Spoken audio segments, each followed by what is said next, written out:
वालेकुम रहमतुल्लाहि वबरकातुहू। How are you all. जो आज हमारा टॉपिक है डिस्कशन का वो है 1.2 solids liquids and gases of states of matter. States of matter का ये हम सेकंड टॉपिक आज डिस्कस करने लगे हैं। इसमें सबसे पहले तो आपको देखने से ही पता लग रहा होगा कि सॉलिड क्या चीज़ होती है, लिक्विड क्या चीज़ होती है और गैसेस क्या चीज़ होती है। सॉलिड वो चीज़ होती है जिसकी एक फिक्स्ड शेप होती है और उसका वॉल्यूम भी फिक्स्ड होता है। और इसमें जो है ना, ये फ्लो नहीं करता है। एक सॉलिड की ये प्रॉपर्टी होती है कि वो फ्लो नहीं कर सकता। जैसे पानी होता है ना, वो तो लिक्विड है, वो तो फ्लो कर देता है।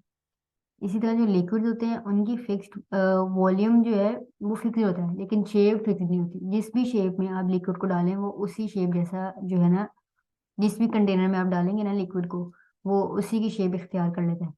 जबकि गैसेस जो है, उनकी ना ही उनका फिक्स्ड वॉल्यूम होता है और ना ही उनकी फिक्स्ड शेप होती है। क्योंकि गैसेस जो है वो it's like gases in the air, you can assume that example. आप एयर देख सकते हैं, एयर का कोई फिक्स वॉल्यूम ही नहीं है और ना ही उसकी कोई फिक्स शेप है जो हमें नजर आती हो। What's the difference?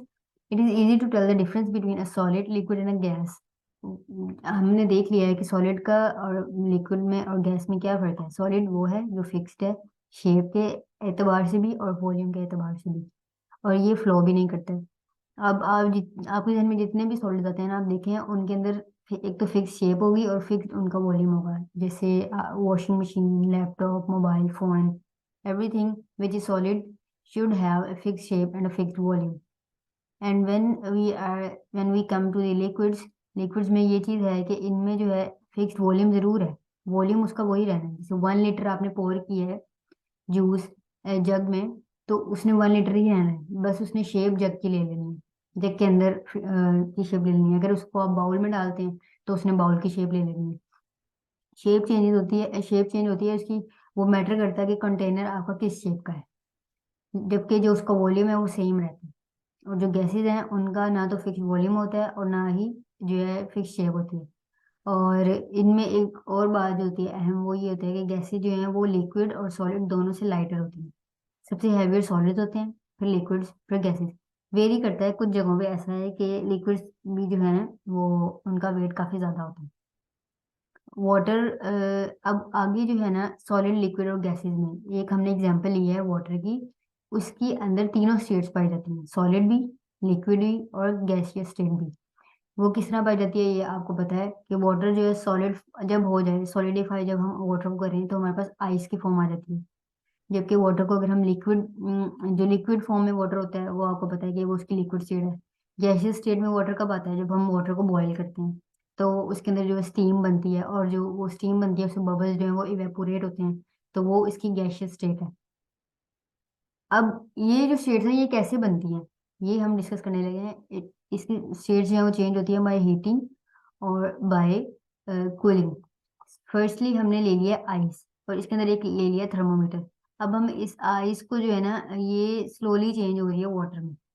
जब हम इसको किसी गर्म जगह पे रख दें ना, अगर हम इसको किसी गर्म पानी के टब में रख दें तो या किसी गर्म पानी के कंटेनर में अगर इस पूरे सिस्टम को रख दें, तो ये आइस जो है ये मेल्ट होना शुरू हो जाएगी। और जब आइस मेल्ट होगी तो उस टाइम पे इसका टेम्परेचर होगा 0 डिग्री सेल्सियस। और 0 डिग्री सेल्सियस इसका टेम्परेचर तब तक रहेगा जब तक कि सारी आइस मेल्ट ना हो जाए। ठीक है। Ice slowly changes to water when it is put in a warm place. This change is called melting. The thermometer shows 0 degree Celsius until the ice has melted. देखिए, थर्मोमीटर ने 0 degree temperature दिखाना है जब तक कि सारी ice melt ना हो, और उसका टेम्परेचर 0 डिग्री ही रहता है आइस मेल्ट होने तक। तो इसलिए हम इस टेम्परेचर को क्या कहेंगे? Melting point. So the melting point of water is 0 degree Celsius.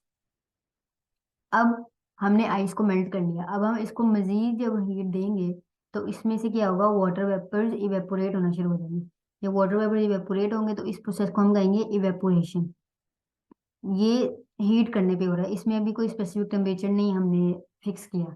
बस हमने जब मेल्टिंग के बाद उसको हीट किया तो उसमें से वाटर वेपर इवेपोरेट होना शुरू हो गया।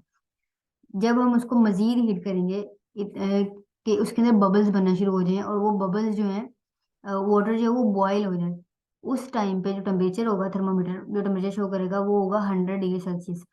और 100 डिग्री सेल्सियस पे जो है टेम्परेचर वो मेंटेन तब तक रहेगा जब तक कि सारा वाटर जो है वो बॉयल ना हो जाए। Soon bubble appears in the water. It is boiling. The water vapor show up as a stream. Water vapor देखें अब ये स्टीम की तरह जो सर्कल हैं इनको मैंने हाईलाइट किया है, ये स्टीम की तरह हमें अपीयर होंगे। और थर्मोमीटर भी जो है 100 डिग्री सेल्सियस टेम्परेचर अपीयर होगा। ठीक है। और इस 100 डिग्री सेल्सियस को हम क्या कहेंगे? Boiling point of water. Boiling water, ये स्टीम जो हमें यहाँ पर विजिबल है, लेकिन ऊपर जो स्टीम है वो विजिबल नहीं है हमें। ठीक है। अब यहाँ पे जो इम्पोर्टेंट चीज़ है देखने वाली वो ये है कि इवेपोरेशन और बॉइलिंग दोनों डिफरेंट चीज़ें हैं। इवेपोरेशन में सिर्फ वाटर जो है वो इवेपोरेट हो रहा है, उसके अंदर कोई बबल्स, कोई स्टीम नहीं बन रही।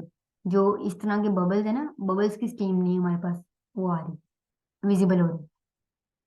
अब ये हमने तीनों स्टेट देख ली है वाटर की, कि सॉलिड फॉर्म आइस की फॉर्म में कैसे, आइस की फॉर्म में अगर होगा तो वो सॉलिड फॉर्म है, अगर लिक्विड फॉर्म में है तो वो वाटर, जो जैसे हम नॉर्मली पानी पीते हैं। और गैसियस स्टेट में जब हमने उसको हीट अप किया अप टू 100 डिग्री सेल्सियस।